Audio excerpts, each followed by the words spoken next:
You all remember this video? This is the first video I shot on my medicinal cabinet. It talked about red clover.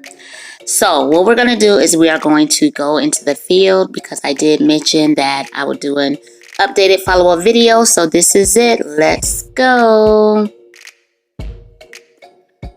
This is red clover. This is a field full of red clover.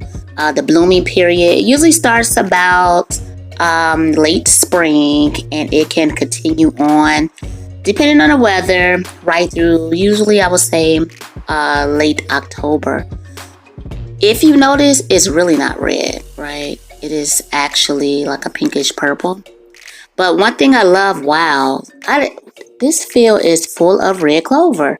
You know, one thing that I noticed about red clover, and you all will actually see that is actually very distinct, because if you take a look at these green leaves right here, they have a white or pale green chevron that makes, makes it distinct on the upper side, and it helps guide pollinator insects to the flower heads.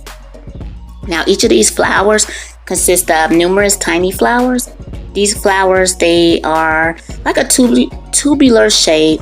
They're spread out in different directions, and the narrow petals, they actually are pink or purplish pink, and they will actually become like a pink or white toward the base of the flower head. So if you take a look at that, you will notice that, like I said, on the petals, it becomes pink or white toward the base of the flower head.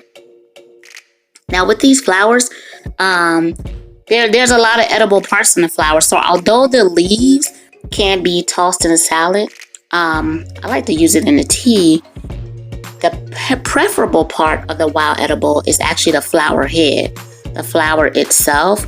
So medicinally, there's actually a lot of benefits to this flower, and I'll be posting a red clover follow-up video that will outline the life-changing benefits that will make you actually want this in your medicinal cabinet.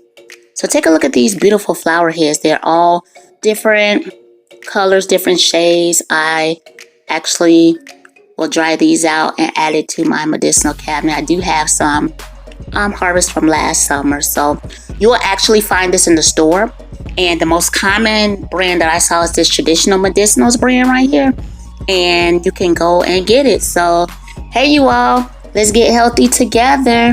Let's get healthy together. I really appreciate all your support, and go ahead and click the link and take a look at that video. It's called What's in My Medicinal Cabinet, and you all stay amazing and have a great day.